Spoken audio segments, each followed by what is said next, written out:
स्वागत है आप सभी का आपके अपने YouTube channel learn with Simi में।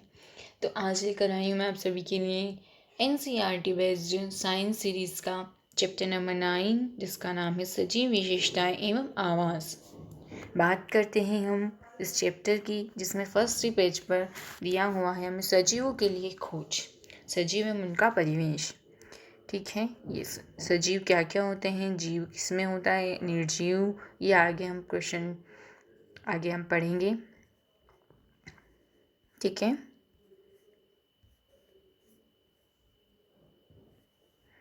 हमारा वातावरण काफ़ी सारे सजीवों से मिलकर बना होता है, जिसमें पेड़ पौधे जंतु आवास सब कुछ होते हैं।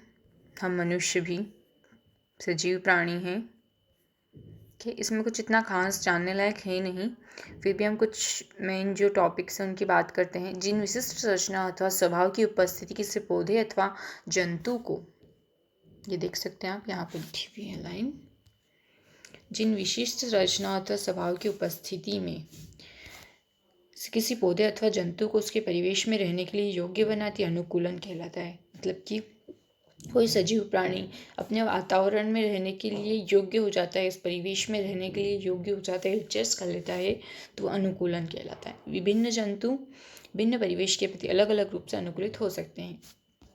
ठीक है, फिर आगे बात करते हैं कि सजीव का वह स्थान जिसमें वह रहता है हम उसे आवास कहते हैं। ये देखिए, आवास के बारे में विभिन्न प्रकार के आवास होते हैं सजीवों में भी जंतुओं का, मनुष्यों का अलग अलग होता है।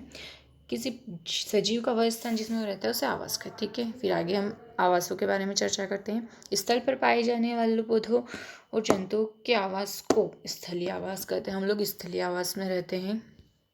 ठीक है, फिर इसके आगे देखते हैं वन, घास के मैदान, मरुस्थल, तटीय क्षेत्र, पर्वतीय क्षेत्र स्थलीय आवास के कुछ उदाहरण हैं।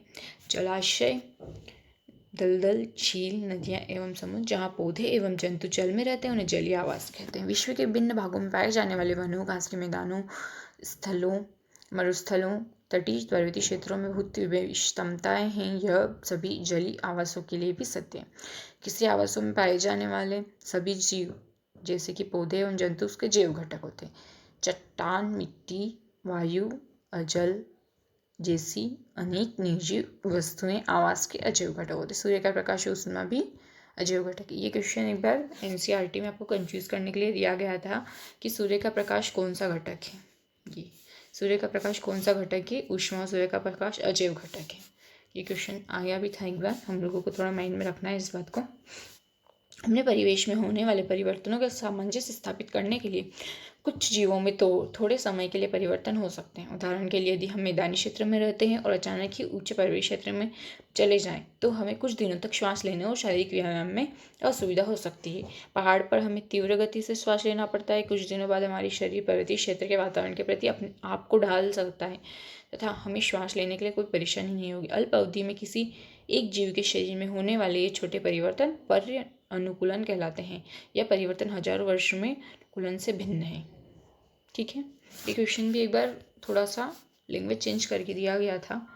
ये वाला मैं इम्पोर्टेंट है कि कोई इंसान CTET में पूछा गया था, मुझे याद है जहाँ तक, कि कोई इंसान कुछ टाइम के लिए पहाड़ी क्षेत्र पर रहने के लिए जाता है तो 2-4 दिन में उसका पहले वो फीलिंग्स को बेटर नहीं होता है, लेकिन थोड़े टाइम में बेटर फीलिंग करने लगता है।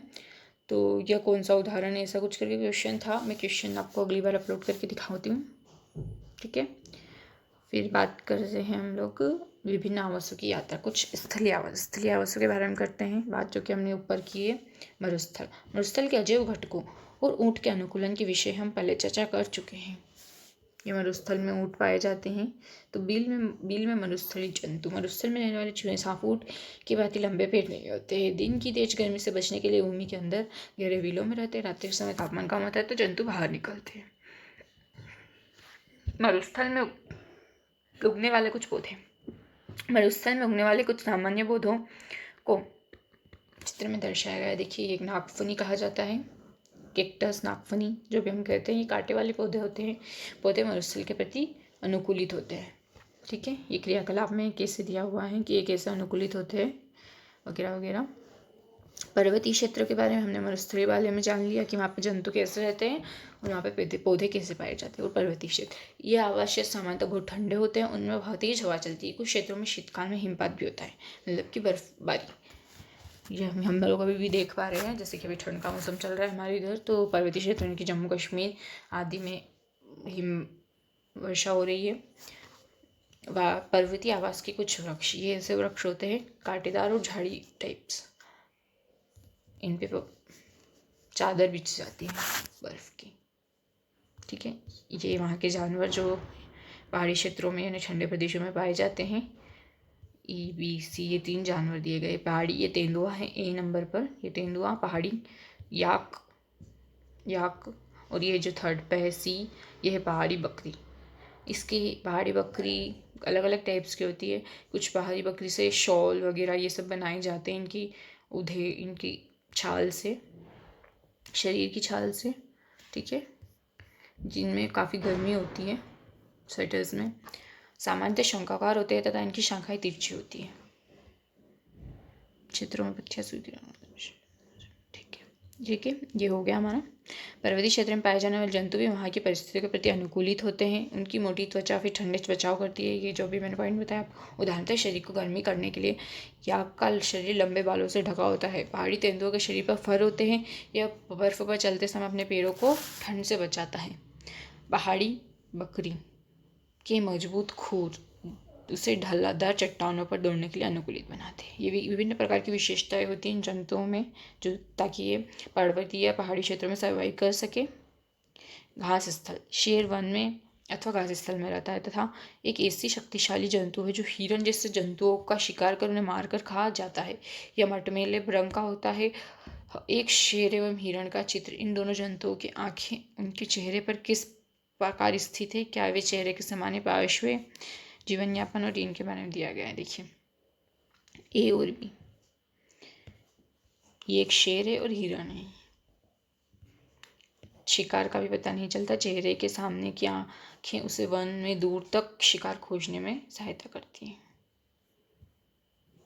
ये शेर के बारे में दिया गया है। दूसरा जंतु हिरण, जो वन और घनास्थल में रहता है। पौधे के कठोर तनों को चबाने के लिए उसके मजबूत दांत होते हैं। हिरण को अपना शिकारी की इस उपस्थिति की जानकारी आवश्यक है ताकि वह उसका शिकार न बन सके, वहाँ से भाग जाए।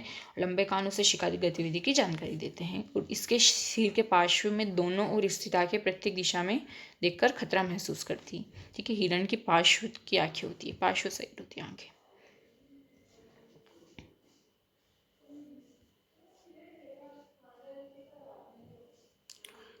शेर, हिरण और अन्य जंतु पौधों में और भी बहुत सी विशिष्ट संरचनाएं होती हैं जो इन्हें उनके आवास में जीवित रहने योग्य बनाती हैं। ठीक है, कुछ स्थलीय आवास और जलीय आवास के बारे में बनाया गया है। समुद्र, जलीय आवास में समुद्र में हो सकते हैं। समुद्र में रहने वाले मछली के अनुकूलन के विषय में हम चर्चा कर चुके हैं। पिछले चैप्टर में हमने पढ़ा था कि मछली धारा रेखी प्रवाह में गति करती है, आप में से बहुत को याद भी होगा। दूसरे बहुत से समुद्री जंतुओं का शरीर भी धारा रेखी होता है, जिससे वह जल में सुगमता से चल सकते हैं। स्क्विड और ऑक्टोपस जैसे कुछ समुद्री जंतुओं का शरीर आमतौर पर धारा रेखी नहीं होता है। ठीक है, ये बात करी थी हमने कि मछली का शरीर धारा रेखी आमतौर पर होता है, लेकिन स्क्विड ऑक्टोपस का नहीं होता है। वे समुद्र की गहराई में तलहटी में रहते हैं तथा अपनी ओर आने वाले शिकार को पकड़ते हैं। जब वे जल में पहुंचते हैं तो अपने शरीर को धारा रेखी बना लेते हैं और जल में श्वास लेने के लिए इनमें गिल पाए जाते हैं, गिल फड़े यानी कि क्लोम।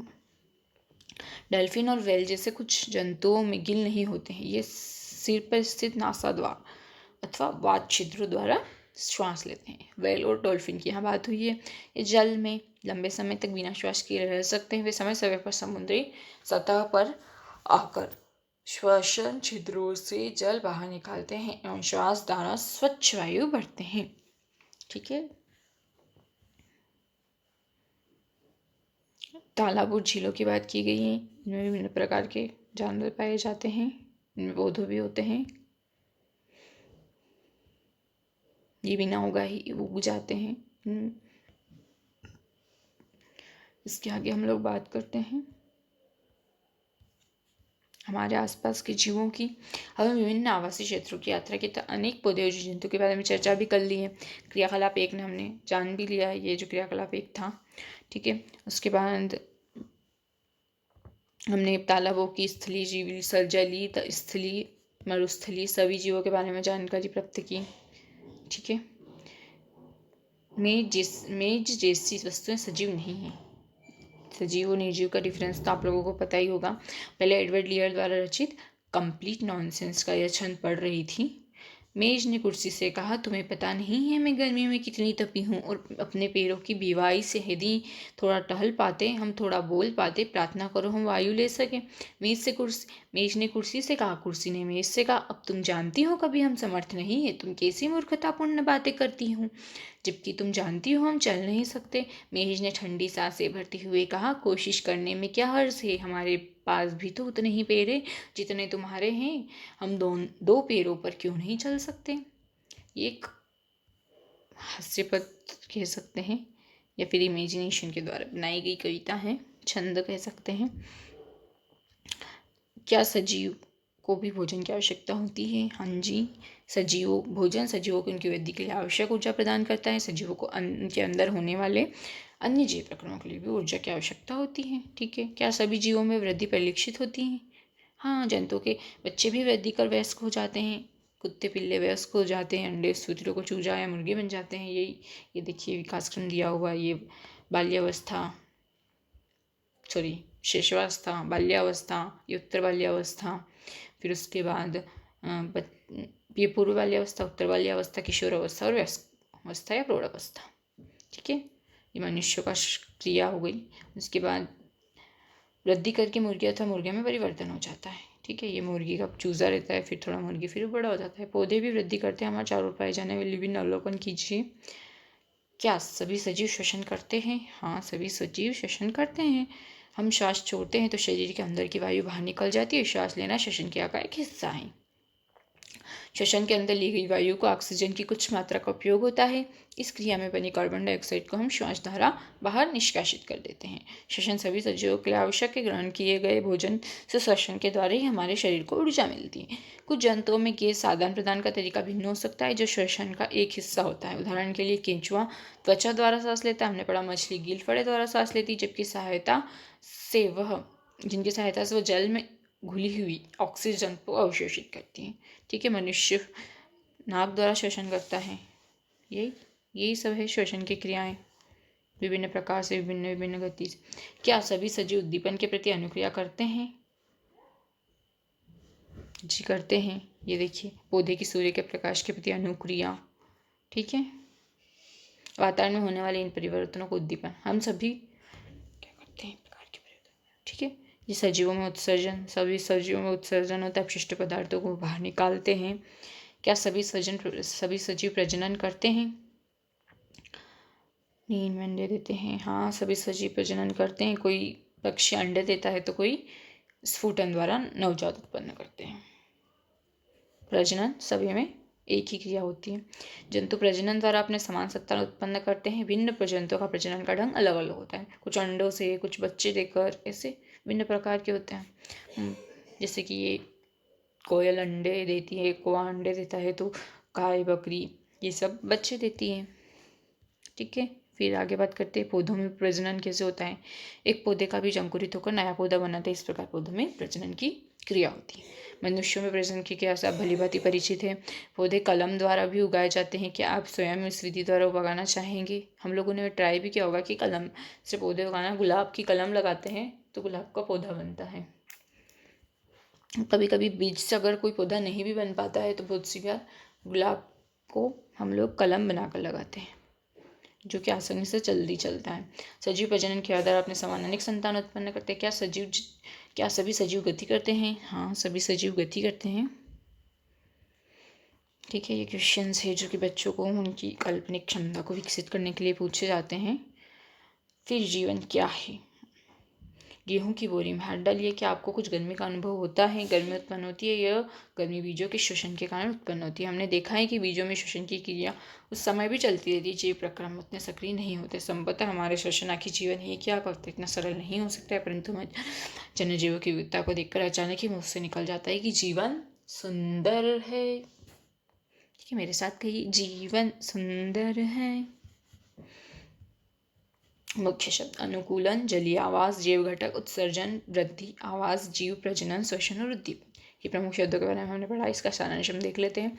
किसी स्थान का परिवेश जिसमें पौधे, जंतु अथवा अन्य जीव रहते हैं उनका आवास कहलाता है। विभिन्न प्रकार के पौधे तथा जंतु एक ही आवास में एक साथ रह सकते हैं। पौधे एवं जीवों के विशिष्ट लक्षण एवं स्वभाव जो उन्हें एक आवास विशेष में रहने के लिए अनुकूल बनाते हैं अनुकूलन कहलाता है। आवास अनेक प्रकार के होते हैं परंतु सामान्यतः इन्हें स्थलीय जलीय आवास में वर्गीकृत किया जाता है। विभिन्न आवास में सजीवों की विविध प्रजातियां होती हैं और पौधे, जंतु, सूक्ष्मजीव संयुक्त रूप से जैव घटक बनाते हैं। ठीक है। चट्टान, मिट्टी, वायु, जल, प्रकाश एवं ताप हमारे शरीर परिवेश के कुछ घटक होते हैं, जैव घटक है। ठीक है। आप लोग एक कमेंट में जरूर बताइएगा कि सूर्य का प्रकाश और ऊष्मा कौन से घटक हैं। सजीव वस्तुओं के कुछ सामान्य लक्षण हैं। भोजन की आवश्यकता होती है, श्वसन, उत्सर्जन, प्रजनन, प्राण के प्रति अनुक्रिया, वृद्धि ये करते हैं। हमने जो कि इसमें पूरा पढ़ा है। ठीक है। ये क्वेश्चंस जो बच्चों की काल्पनिक क्षमता को विकसित करने के लिए बनाए गए हैं। ये भी क्वेश्चन है। इसका नाम क्या है, आवास क्या है, ये भी आप लोग कमेंट में ज़रूर बताइएगा। ठीक है। तो हमारा ये 9 चैप्टर कंप्लीट हुआ जिसमें हमने सजीवों की गति और विशेषताएं, आवास आदि के बारे में चर्चा करी। तो मिलते हैं नेक्स्ट चैप्टर के साथ, चैप्टर 10। जल्दी मिलते हैं। तब तक के लिए good bye. Keep watching, keep learning. Thank you.